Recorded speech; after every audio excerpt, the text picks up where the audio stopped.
Duelists, we have a problem in Yu-Gi-Oh! That we really need to talk about that I feel like nobody else is talking about for some reason. Guys, if you enjoyed this discussion or any other content I make, please subscribe so you can see more of this crappy bedhead hair that I got going on right now. That'd be great, awesome, super cool. Alright, on to the discussion. So in case you guys have been living under a rock for the past couple months, we have been completely unaware that the Brave token engine was coming into the Yu-Gi-Oh! TCG. This is something that was not hidden, we all knew it was coming, but I think we might have underestimated it just a little bit. The amount of players that have been topping these local events, or say glorified local events, with like the PPG this past weekend, and some other bigger local tournaments that people have been hosting, like case tournaments and PlayStation tournaments, we have seen a non-stop triumph of the Brave token engine. But that is not the only engine that I've seen people talk about on things like Twitter and other social media platforms. We have also seen this Rose Dragon engine played with multiple things, like the Tenyi package. All of these packages have been slowly accumulating into now what seems like an actual deck that is just playing all of them together, and to make a disgusting end board that plays around hand traps as well. This is kind of turning into a huge problem in the Yu-Gi-Oh! TCG, where we have all of these engines and we can just shove them into different decks to make them better or more consistent than the actual deck themselves in its purest form.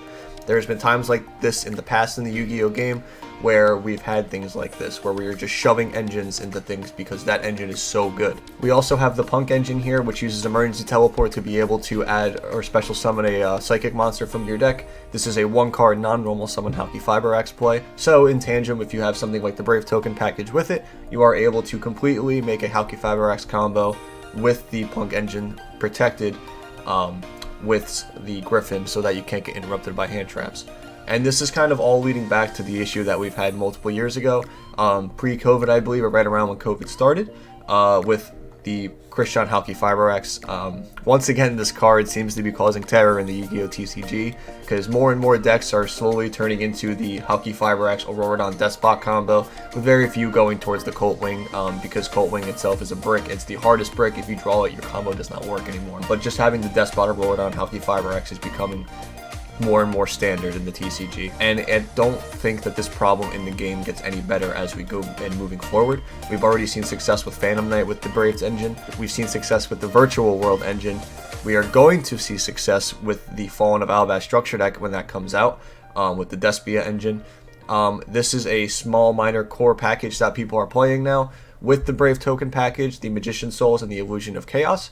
This is something that I also think is very underestimated right now, that people have not been using as much as they should. The core problem with a card like Magician Souls was that you had to play something bad, like Fleur de Lis from the Dogmatica package, or you play something like, I forget the name of it, Oracle Mana I believe it was called.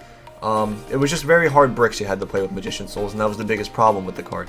But when you have something like Illusion of Chaos that has come out in the newest set, this completely eliminates that fault of Magician Souls. So you have a 100% accuracy essentially with Magician Souls of not drawing any bricks, because Illusion of Chaos can just search it and put itself back to the deck, and then the Magician Souls you just searched, you can just activate it and send the Illusion of Chaos that you just put back to the top of your deck. So you now have you have no bricks in Magician Souls anymore. And then, after you use the Magician Souls, you can send away the Draco back and the Fateful Adventurer, and to draw 2 cards. So you get... This is so stupid. Just saying it out loud doesn't even seem real. If you open up Right or Water Enchantress with Illusion of Chaos or Magician Souls, you get an Omni Negate, 3 bodies on field, and a draw 2. And you can just do whatever you want from there. That doesn't even seem real saying out loud, but it's real. It's really here. So, oh god, just thinking about that just hurts my brain. I don't even want to think about that. But anyway, I want to talk about the pros of this engine and as well as the Tenyi engine. Both of these engines both apply pressure of making some kind of Omni Negate, and are really, really good at going second because of cards like Vishuda and Draco back, and they do not require your normal summon. Obviously, we have Draco back for the Brave token engine, and this allows you to bounce back your opponent's cards and gives you an Omni Negate. Now, the Tenyi engine, on the other hand, can give you a Hulk play, like I said before, if you open up certain cards. If you can get to this if you can get to the tuner without having to search it with, say, Vessel, or, without having to activate this, but you can search it with something like Vessel of the Tenyi. And then you have Vishuda to bounce back your opponent's cards as well. That is searchable completely in this little mini engine. So like both of these engines are strong, both going first and second. That is the main point of these engines and why they are so strong right now in the meta, and why they are going to continue to be strong in the meta until something is addressed, probably ban list wise, because I don't see this being power crept in a very long time, if I'm being honest. I also have some other engines here that were just being played currently. Like I went over, we have the Brave Token, the Rose Dragons, the Punk, all these decks here, the Colt Wing that was not being played very much, the 10-Yi package, the little Despot package that everybody has been playing with the Halki 5X, I think is the main core issue here.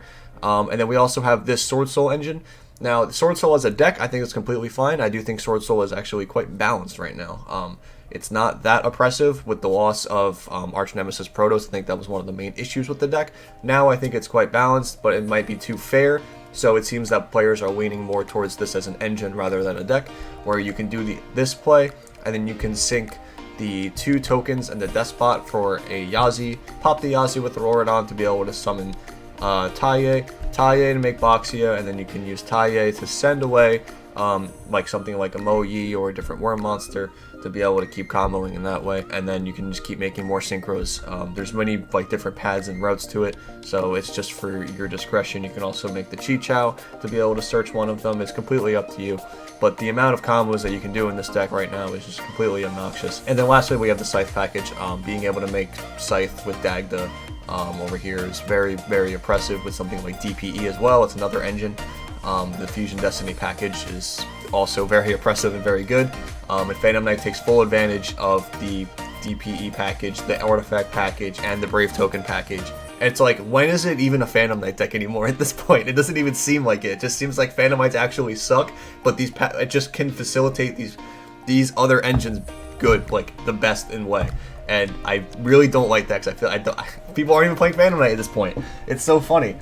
Cupid Pitch is here because there's some combos you can do with Auroradon and the Colt Wing, mostly with Cupid Pitch, but I don't think it's very good. It's less consistent, besides in something very specific like Virtual World, but that's a different story. And then we have the Baron here because this is how people are doing their combos.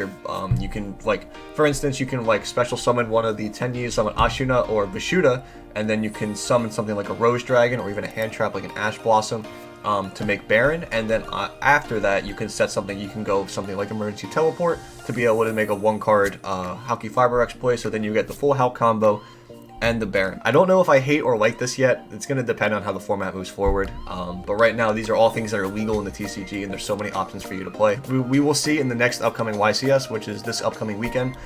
This is going to be something that is very important to keep in mind of, because I think we're going to see a lot of this, and I think we're going to see a lot of fluctuation of what's going to be played and what the new norm is going to be in Yu-Gi-Oh! Playing pure decks is no longer the way to go, I don't think. I think you're going to be playing an engine-based deck. You're going to be playing X deck, and then you're going to have Y engines, and that's going to be the norm until we see a ban list, because I don't see this being power crept. Even with the Despia stuff coming out, I think it's just going to be another issue among all of this. It's just going to take part in it rather than power creep it out of the way.